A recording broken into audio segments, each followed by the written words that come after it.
अस्सलाम वालेकुम। Class 8 chapter 6 electricity हम रीड करेंगे। हम इलेक्ट्रिसिटी का वर्ड तो अपनी क्लासेस में यूज़ करते रहते हैं, आम लाइफ में यूज़ करते रहते हैं कि इलेक्ट्रिसिटी क्या होती है।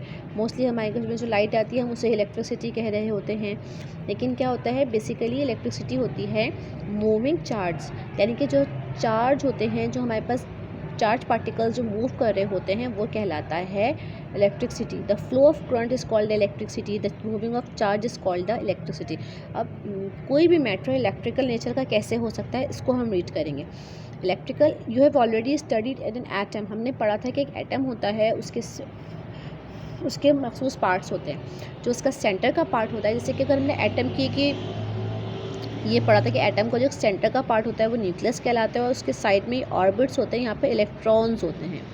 तो इस एटम को हमने पढ़ा था, तो हम इसको रिव्यू कर लेते हैं कि proton is the positively charge particle and it is found in the nucleus of the atom. जो बीच का न्यूक्लियस होता है इसमें प्रोटॉन और न्यूट्रॉन रहते हैं। Proton it is considered the heavy particle because it is about 18 times of the more massive than electron. जो सबसे ज़्यादा हैवी पार्टिकल होता है एटम का वो प्रोटॉन होता है, वो 18 टाइम्स हैवियर होता है इलेक्ट्रॉन से। इसके बाद है न्यूट्रॉन। न्यूट्रॉन एक न्यूट्रल पार्टिकल होता है, इस पर कोई चार्ज नहीं होता। Proton is positive, neutron is neutral particle, it has no charge. ये भी न्यूक्लियस में रहता है कन्फाइंड, इसका मास जो होता है वो प्रोटॉन के इक्वल ही होता है। जबकि जो इलेक्ट्रॉन होता है वो नेगेटिवली चार्ज पार्टिकल होता है, वो न्यूक्लियस में नहीं रहता। जो सेंटर पार्ट न्यूक्लियस कहलाता है वो ऑर्बिट में रिवॉल्व कर रहा होता है। ये जो ऑर्बिट होते हैं एटम के आसपास का जो एरिया होता है, एक सर्कुलर रीजन होता है जहाँ पे ये कंटिन्यूसली इलेक्ट्रॉन्स रिवॉल्व कर रहे होते हैं, और जो इनका चार्ज होता है ये नेगेटिव होते हैं। एन एटम में कंटेन वन और more than electrons since an atom is the normal state is a neutral particle. जितने इस पास प्रोटॉन होंगे इतने ही न्यूट्रॉन होंगे, यानी जितने माइनस चार्जेस हैं इलेक्ट्रॉन के उतने ही प्लस चार्जेस हैं। तो टोटली जो एटम होता है वो एक नॉर्मल पार्टिकल होता है जो न्यूट्रल पार्टिकल कहलाता है। अगर आपको क्वेश्चन दिया गया हो right the properties of the proton, neutron and electrons, तो आप यहाँ से लिखेंगे this is for the proton, ये हमारा पेज नंबर 328 है। न्यूट्रॉन और इलेक्ट्रॉन, ये पूरे पैराग्राफ्स आपको लिखने होंगे इलेक्ट्रॉन प्रोटॉन न्यूट्रॉन के सवाल में। अगली है जी कि इंसुलेटर्स एंड द कंडक्टर्स। ये टॉपिक्स हम बचपन से पढ़ते आ रहे हैं। इंसुलेटर्स क्या होते हैं? ऐसे मटेरियल्स जिसमें से इलेक्ट्रिक करंट या हीट पास ना हो सके वो इंसुलेटर्स कहलाते हैं। ये देखिए यहाँ पर ये पूरी डेफिनेशन लिखी हुई है। इंसुलेटर की मैंने हेडिंग डाल दी, those material objects which do not allow the charge to pass through them। अगर हम इलेक्ट्रिसिटी की बात करें तो हम चार्ज को रिव्यू करेंगे कि चार्ज प्लस जो उसमें से पास नहीं हो सके तो वो इंसुलेटर कंडक्टर, जैसे वुड, प्लास्टिक। इलेक्ट्रिसिटी पढ़ रहे हैं तो हम यहाँ पर चार्ज की बात करेंगे जो उसमें से फ्लो नहीं कर सकते। इस तरह से कंडक्टर्स क्या होते हैं? Those material objects which allow the charge to pass through them are called conductors. जैसे iron, copper, aluminium, gold, silver, इस कैसे इसमें से करंट पास होता हो, इसको हम अपने अल्फाजों में लिख सकते हैं। पेज नंबर 329 पे यहाँ पे देख लीजिएगा। 1 2 3 5 6 लाइन है। इंसुलेटर की हेडिंग डाल के लिखेंगे those material objects which do not allow charge to pass through them. या आप यहाँ इस तरह से भी लिख सकते हैं, ये देख लीजिए बुक से समझ में यहाँ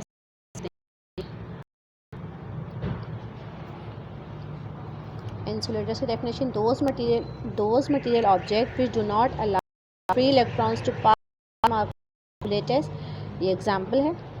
conductors those material which allow the free electron to pass through them are called conductors. Free electrons charge. Next होगा हमारा Coulomb's law. Coulomb's then French scientist, इन्होंने क्या बोला था? इन्होंने कहा था कि जब भी दो चार्जेस होते हैं आपस में, जब दो चार्ज है, एक प्लस चार्ज हमने यहाँ पे कंसीडर वन और एक है माइनस, अभी दोनों चार्ज या तो आपस में अट्रैक्ट होंगे, नेगेटिव चार्ज अट्रैक्ट होंगे जैसे सेम आपस में, और अगर नेगेटिव है वो अट्रैक्ट होंगे। तो ये जो अट्रैक्ट होंगे तो जो इनका फोर्स है वो एग्जैक्टली इक्वल होगी इनके चार्जेस के और इन्वर्सली प्रोपोर्शनल होगी इनके डिस्टेंस की। यानी ये जितना एक दूसरे पे अट्रैक्शन की फोर्स लगाएंगे या रिपल्जन की, वो इनके मैग्नीट्यूड के चार्जेस से प्रोडक्ट होगी, यानी ज़्यादा हो। मतलब जैसे कि जितने इनके आपस में मैग्नीट्यूड ऑफ चार्ज, यानी जिसका जितना चार्ज फोर्स प्रोपोर्शनल, इन्वर्सली यानी अपोजिट किसके होगी, डिस्टेंस के, यानी अगर हम इनका डिस्टेंस बढ़ाते जाएंगे, अगर इन चार्ज इतने डिस्टेंस पे तो ये एक दूसरे पे इतनी रिपल्शन लगाएंगे अलग होने की, अगर ये दूर होंगे तो डिस्टेंस बढ़ेगा, इतनी ही कम होती जाएगी। कहा जाए कूलम्स लॉ लिख लें तो आप क्या लिखेंगे, statement the force of attraction और repulsion between two charges is directly proportional to the product of the magnitude of and inversely the square distance between them. ये मैंने बता दी, एक Q1 है, चार्ज को Q1 है, एक चार्ज के प्लस है या माइनस है, ये आपस में फोर्स लगा रहे हैं। अगर ये प्लस प्लस है तो ये दूसरे से अपोजिट जा रहे हैं, और ये प्लस माइनस माइनस है तो भी ये अपोजिट जा रहे हैं। मैथमेटिकली हम इसको दिखा सकते हैं, मैथमेटिकली यानी जो कोई लॉ होता है तो उसको मैथमेटिकली भी प्रूफ करते हैं। If Q1 and Q2 are the magnitudes of charges of two bodies then F is directly proportional to Q1 Q2। ये जो साइन है बेटा ये डायरेक्टली प्रोपोर्शनल का ऐसे बनेगा, F is directly proportional to Q1 Q2, ये हो गई हमारी इक्वेशन नंबर 1। ऑल्सो मैंने एक बताया था इनके चार्ज का प्रोडक्ट होगा, यानी इनके एक के चार्जेस का मल्टीपल, और डिस्टेंस यानी R जो इनका डिस्टेंस है उसका इन्वर्स होगा। ये इन्वर्सली का मतलब अपोजिट है। जैसे कि अगर मैंने आपको नोट कर देखो, मैंने क्या बताया था कि ये जो जैसे जिस इंटेंसिटी से एक दूसरे से दूर जाएंगे या पास आएंगे वो किस पे डिपेंड करता है, इनके चार्ज पे, कि कितने इन पे चार्ज मौजूद है, उसका प्रोडक्ट है। प्रोडक्ट का मतलब मल्टीप्लाई। अब हमने इन दोनों को, क्योंकि इन दोनों में एफ एफ है, इसको हम इस तरह से दोबारा लिख के दिखा देते हैं। F is directly proportional Q1 Q2 और F is inversely proportional inversely. तो ये हो गई इक्वेशन नंबर 1, ये हो गई इक्वेशन नंबर 2।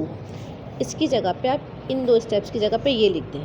अब जब यहाँ पे ये दोनों साइड सेम है तो हमने इसको एक दफ़ा करके लिख दिया Q1 Q2 over R square. ये जो इसका साइन हटाया तो हमने इज इक्वल टू लगाया और कांस्टेंट K लगाया। जब भी प्रोपोर्शनलिटी का साइन हटाते हैं हम एक कांस्टेंट लगाते हैं। ये इक्वेशन बन गई हमारी, ऐसे ही बन गया फॉर्मूला इस तरह से। अब ये है वेयर। अब मैं ये समझा रही हूँ K क्या है। K is the constant of proportionality, it is called Coulomb's constant, it's value is unit 9 × 10 की पावर 10।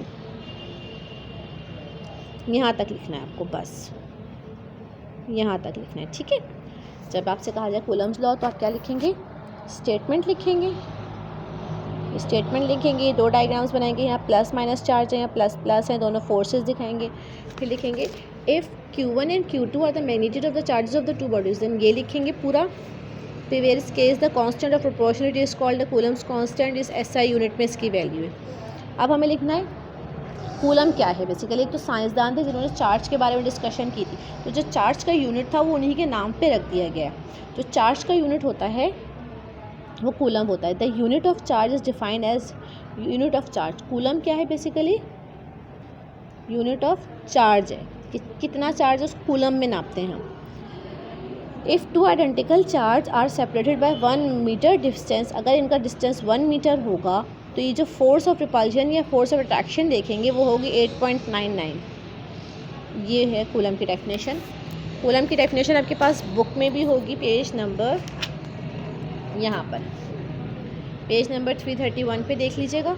कूलम की डेफिनेशन है ये, the unit of charge in SI system is coulomb. 1 coulomb of charge is being the quantity of charge which is when placed 1 metre is an identical charge on a vacuum repels. अगर हमारा 1 metre का distance होगा तो ये जो 1 coulomb charge कब होगा, जब इतनी फोर्स अप्लाई हो रही होगी, जब वैक्यूम के अंदर खला में, मतलब जहाँ पे कोई फोर्सेस ना हो। बुक में भी आपको कूलम्स लॉ गिवन है, अगर आप बुक से करना चाहेंगे तो यहाँ से आपको लिखना है यहाँ तक। पेज नंबर है 331 और यहाँ से आपको लिखना है स्टेट कूलम्स लॉ, यहाँ से लेकर यहाँ तक। और यूनिट ऑफ चार्ज आपको लिखना है यहाँ से लेकर यहाँ तक। अगर आप नोट्स में मेरे नोट्स को फॉलो करेंगे तो आपको लिखना होगा ऐसे। ये लिखेंगे स्टेटमेंट, ये लिखेंगे डायग्राम, ये मैथमेटिकली ये वाली लाइन लिखेंगे इफ़ Q1 एंड Q2, फिर ये लिखेंगे, यहाँ तक लिख देंगे, ठीक है। तो अगर आप बुक से भी करेंगे तो डायग्राम ज़रूर बनेगी, डायग्राम बुक में भी मौजूद है। अगला है हमारा इलेक्ट्रिक फील्ड, यानी कि अगर हम एक फ्री चार्ज को किसी इलेक्ट्रिक फील्ड में रखें और वो दूसरे चार्ज को यहाँ पे लेकर आए हैं, ये एक प्लस चार्ज है, एक पॉजिटिव चार्ज है, यहाँ पर पॉजिटिव, हम उसको इलेक्ट्रिक फील्ड कैसे बताते हैं कि अगर इस चार्ज को मैं यहाँ से लेकर आई, जैसे इसको हम मैग्नेट पे अगर हम समझ लें तो हम चार्ज पे समझ लेंगे, एक हमने मैग्नेट यहाँ पे रखा और हम दूसरे मैग्नेट को यहाँ लेकर आए, इसने कोई अपनी अट्रैक्शन शो नहीं की, लेकिन जैसे हम थोड़े मैग्नेट को करीब लाए वो चिपक गया। तो यानी हद तक इसकी जा रही है, जिस हद तक ये चीज़ों को कर रहा होगा वो कहलाएगा इसका इलेक्ट्रिक फील्ड। बुक से इसकी डेफिनेशन लिखेंगे तो ये मिल जाएगी आपको 332 पे। Space around that charge in which the influence would be felt, energy charge is called field। यहाँ देंगे is called field। आप जैसे कि मैं इस तरह से फॉलो करेंगे तो आप इलेक्ट्रिक यहाँ से देख लें, अच्छी तरह से बिल्कुल क्लियर समझ आ जाएगी। Space around a charge in which any other charge experience a force of attraction और रिपल्जन, यानी अगर इलेक्ट्रिक फील्ड क्या है कि अगर एक चार्ज की मौजूदगी में कोई चार्ज कोई फोर्स फील करे, चाहे वो अट्रैक्शन की हो या रिपल्जन की, वो क्या कहलाती है इलेक्ट्रिक फील्ड। यानी अगर हम इस चार्ज के, अगर ये एक चार्ज है यहाँ पर पॉजिटिव और इसमें एक चार्ज आ रहा है यहाँ पे, ये चार्ज यहाँ पर है और ये कोई अट्रैक्शन महसूस नहीं करा, तो ये इसकी फील्ड है। लेकिन जैसे ही इसकी फील्ड में आएगा ये अट्रैक्शन, अगर ये सेम चार्ज होगा तो अट्रैक्शन रिपल्जन होगा, वरना अट्रैक्शन। ये जो फील करेगा इसकी अराउंड के एरिया में जहाँ तक इसकी चार्ज फील होगा वो कहलाएगा इलेक्ट्रिक फील्ड।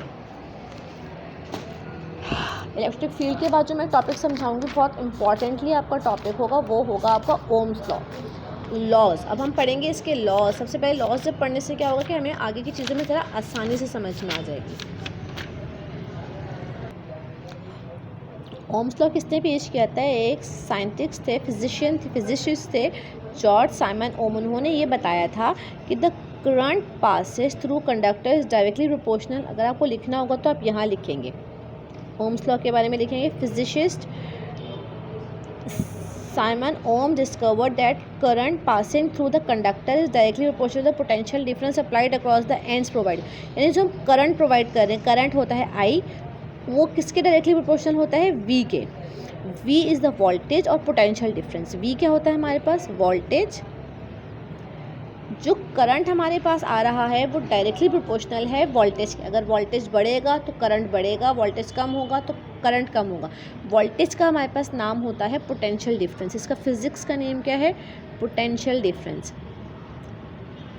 तो ये होगा, इस तरह से लिखेंगे आप। Physician George Simon discovered that the current passes through the conductors directly potential difference applied across provide the temperature is constant. यानी टेम्परेचर कांस्टेंट रखा जाएगा तो इसको मैथमेटिकल ऐसे V is equal to I, V is equal to I R. R इसका मतलब है constant है यहाँ पर।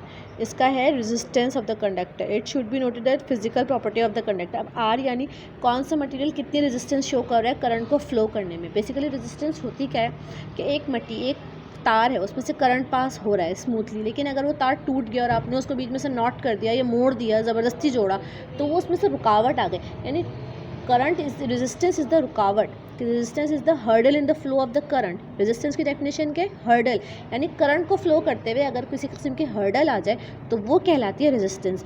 तो यहाँ पर जो V is equal to I R है, पोटेंशियल डिफरेंस। V का मतलब है पोटेंशियल डिफरेंस जो है वो करंट के इक्वल है, डायरेक्टली प्रोपोर्शनल है। जितना पोटेंशियल डिफरेंस बढ़ेगा उतना उसका करंट बढ़ेगा। R उसके अगर रेजिस्टेंस उसका कांस्टेंट रहा, यानी अगर बीच में रेजिस्टेंस आ गया तो वो उसका कांस्टेंट मटेरियल पे डिपेंड करता है कि उसमें कितना R होगा। तो ये बुक के पेज नंबर 350 पे इसका आपको उसका आंसर मिल जाएगा। ये वाले पैराग्राफ की 1 2 3 4 5th लाइन है, फिजिसिस्ट जॉर्ज साइमन से लेकर आप लिख लेंगे यहाँ तक, बल्कि यहाँ पर कंडक्टर था। सही है, ये सब नहीं लिखेंगे। जो मेरा पेंसिल वर्क हुआ है ये मैंने आपको समझा रहा था। और अगर आपको नोट्स मेरे फॉलो करने हों तो मैंने ये लिखना है, ओम्स लॉ की हेडिंग डालेंगे, क्वेश्चन उतारेंगे जो मेरा आपको वर्कशीट में गिवन होगा, लिखेंगे ओम्स लॉ और लिखेंगे the potential difference between the two ends of a conductor is directly proportional to the current passing through provided there is no change in temperature. Mathematical representation, suppose current को हमने आई से mention करा है, denote करा है, जबकि हमने potential difference को V से करा है, तो V इज़ डायरेक्टली प्रोपोर्शनल, ये A नहीं होता है बेटा, डायरेक्टली प्रोपोर्शनल होता है। डायरेक्टली प्रोपोर्शनल का मतलब अगर आप एक क्वांटिटी को बढ़ाएंगे तो दूसरी भी बढ़ेगी। V is directly proportional to I, R is the constant. यहाँ तक आपको आना है। यूनिट ऑफ रेजिस्टेंस जो है वो वोल्ट होता है, एम ओम होता है, साइंटिस्ट के नेम पे ही रख दिया था ओम। सही। If you want to then you can take the screenshot, और अगर आपको समझ आ गया है तो समझ लीजिए, बुक से करना हो तो बुक से भी कर लीजिए। 1 मिनट देख लीजिए, यहाँ तक लिखना है आपको, ओम तक, यहाँ से शुरू करके यहाँ पे एंड करना है। This is the Ohm's law. अगर आप बुक से करेंगे तो आपको पेज नंबर 350 पे फिजिसिस्ट से लिखकर यहाँ तक लिखता होगा कंडक्टर तक सारी लाइंस। सही। इसके बाद आपका जो वर्कशीट होगी उसमें हमारा क्वेश्चन होगा रेजिस्टेंस। रेजिस्टेंस मैंने आपको अभी समझा, what is resistance is the electric current, यानी अगर हमारे पास रेजिस्टेंस क्या होती है कि अगर हमारे पास जब हमारे पास करंट फ़्लो हो रहा है, उस करंट को फ़्लो होने में किसी किस्म की हर्डल हो रही है या वो फ्लोइंस में प्रॉब्लम हो रही है, तो वो कहलाती है उसकी रेजिस्टेंस हो रही है। सही है। इसकी डेफिनेशन रेजिस्टेंस की इस तरह से लिखेंगे आप, ये ले रेजिस्टेंस की definition. When free electrons move in a conductor they collide with each other, जब इलेक्ट्रॉन्स जो होते हैं कंडक्टर में से घूमते हैं तो एक दूसरे से टकराते हैं। With the other atoms constantly during the directional movement the hinders of the motion, जो रुकावट आ रही है इलेक्ट्रॉन्स में वो कहलाती है resistance. Unit of resistance is ohm. बस यहाँ तक लिखना है आपको, समझ में आ रहा है। When free electrons move in a conductor they collide with each other with their other atoms constantly during their directional motion. The hindrance in the motion of the electron is called a resistance. ये हो गया resistance. इसके बाद हमारा अगला question है joules law. अच्छा, मैं जूल्स लॉ समझा। साइंटिस्ट वो क्या कहते हैं कि amount of work done by electric current, यानी जो इलेक्ट्रिक करंट मूव कर रहा है वो एक वर्क डन हो रहा है। जो अमाउंट ऑफ करंट है वो वर्क डन है, वो किसके डायरेक्टली प्रोपोर्शनल है, वो अमाउंट ऑफ चार्ज के, यानी जो वर्क डन हो रहा है करंट का वो किसका हो रहा है, डायरेक्टली प्रोपोर्शनल है उसके अमाउंट ऑफ क्यू से, चार्ज से। सपोज एक चार्ज है क्यू कूलम्स का, वो रेजिस्टेंस आर में से गुजर रहा है टी में से, तो इतना उसका पोटेंशियल डिफरेंस है। तो work is equal to W Q. कैसे हो गया डब्ल्यू क्यू, क्योंकि वर्क होता है हमारे पास, हमने वर्क का फॉर्मूला पढ़ा था चैप्टर में, शायद वर्क का होता है फॉर्मूला एफ डी। तो यहाँ पर हमारे पास फोर्स कितनी है, ये इस तरह से हम इसको लिख देंगे अरेंज करके। इसको मैं खुद से सॉल्व करके आपको इस तरह भी समझा सकती हूँ, वेट करें। अच्छा देखें, अब हमारे पास इसको ड्राइव करने से पहले हमारे पास ये फार्मूलाज हैं जो कि हमें पता होना ज़रूरी है, तो पहले हम इन फार्मूलाज को डील कर लेते हैं। सबसे पहले होता है फार्मूला ये पोटेंशियल डिफरेंस यानी वोल्टेज। जब हमारे पास पोटेंशियल डिफरेंस होता है V, उसका फार्मूला होता है work upon Q. Work done, एक चार्ज कितना वर्क डन कर रहा है उसको कहते हैं वर्क डन अपॉन क्यू, ये होता है पोटेंशियल डिफरेंस का फार्मूला। और अभी हमने ओम्स लॉ पढ़ा, तो ओम्स लॉ का फार्मूला क्या था हमारे पास, V is equal to IR। और एक और फार्मूला हम पढ़ेंगे, this is the work is equal to IT। इसका मतलब होता है हम यहाँ पर 3 फार्मूलाज पढ़ रहे हैं। पहला फार्मूला हमने पढ़ा पोटेंशियल डिफरेंस का, work is equal to VQ। यहाँ से आया ये formula V is equal to WQ होता है, तो वर्क को इधर लग दिया, VQ ऐसे हो गया। और Q का फार्मूला होता है IR। क्योंकि जब हमने इलेक्ट्रिक चार्ज पढ़ा था तो इलेक्ट्रिक चार्ज का हमारे पास फार्मूला क्या था, अगर हम इलेक्ट्रिक चार्ज की जाके हम वो एक्सप्लेनेशन देखेंगे तो हमें ये पता चल जाएगा। जो हमारे पास इलेक्ट्रिक चार्ज था उसका फार्मूला क्या आ रहा था, वोल्टेज इनटू करंट, IT। अब एनर्जी भी IT। अब इन तीनों इक्वेशंस में IT आ रहा है तो इसको हमको मर्ज कर देंगे, यानी कि ये वाली और ये वाली। जब हमने इन तीनों इक्वेशंस को एक साथ करें तो W वर्क डन किसके बराबर हो गया, IR इंटू IT। नज़र आ रहा है। सबसे पहले लिखेंगे work is equal to VQ, ये हमारे पास पीछे पोटेंशियल डिफरेंस के फॉर्मूले से आया। Q is equal to IT, current into time, W is equal to VIT, energy इतनी। अब जब हमने इसको पुट कर दिया इसमें तो ये W की जगह पर आ गया IR। इक्वेशन नंबर जो 3 थी ना, ये वाली, इस इक्वेशन को हमने यहाँ यूज़ करा है और इसमें हमने किसकी वैल्यू पुट कर दी है, V की वैल्यू। अब V हमारे पास IR है, इस वाले इक्वेशन में हमने v की जगह पे आई आर लिख दिया, तो ये बन गया I R into I T. अभी आई स्क्वायर ओवर टी हो गया, तो ये आई स्क्वायर ओवर टी हो गया, तो हमने यहाँ पे निकालना है वर्क डन।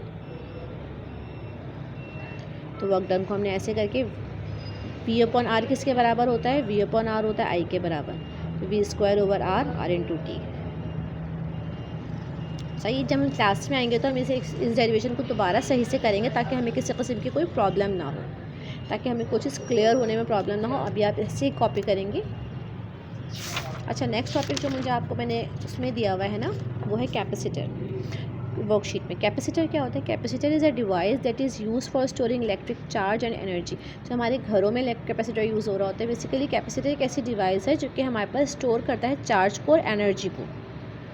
किस तरह से होता है, दो तरह के होते हैं, एक तो पैरेलल प्लेट्स होते हैं और एक होते हैं हॉरिजॉन्टल प्लेट्स वाले। सबसे पहले हमारे मोस्ट कॉमनली यूज़ होते हैं पैरेलल प्लेट कैपेसिटर्स होते हैं। उसकी कंस्ट्रक्शन कैसी होती है, टिपिकल ये नॉर्मली कैपेसिटर्स होते हैं, इसमें दो पैरेलल मेटालिक प्लेट्स लगी होती हैं। एक मेटल की प्लेट ये होती है, एक ये होती है, जिसके बीच में इंसुलेशन का स्टैंड्स होता है और ये एक तरफ चार्ज बैटरी से पॉजिटिव और नेगेटिव से अटैच्ड होते हैं। Charge the metallic plate A positively in a small steps by touching a positive charge body with it। इसको चार्ज कर देते हैं पॉजिटिव बॉडी से, पॉजिटिवली बॉडी के ज़रिए उसको जब ये बार बार कर देते हैं तो ये हमारे पास मेटालिक प्लेट्स पॉजिटिवली और नेगेटिवली चार्ज हो जाती है। सही, ये आपको कैपेसिटर लिखना है। कंस्ट्रक्शन, वर्किंग और unit of capacitor is capacitance. Capacity of a capacitor to store electric charge is known as capacitance. It is the ratio of charge to potential, यानी Q over V, Q over V, ये इस तरह से आएगा। Capacitance क्या होता है, ratio होता है, यानी divide Q over V, charge और वेलोसिटी, चार्ज और पोटेंशियल डिफरेंस का, charge Q potential difference V का रेशो होता है। सही है, ये ऐसे टेस्ट काम होगा कैपेसिटर का, यहाँ से शुरू होगा यहाँ तक। क्वेश्चन नंबर जो हमारा वर्कशीट का होगा लास्ट वाला।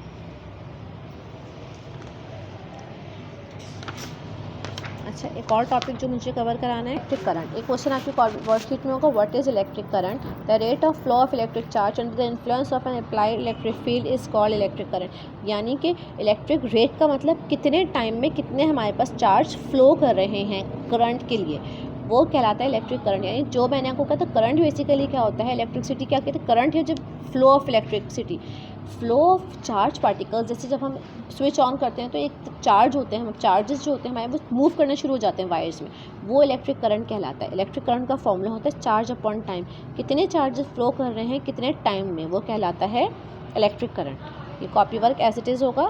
The rate of flow of electric charge under the influence of an applied electric field is called electric current.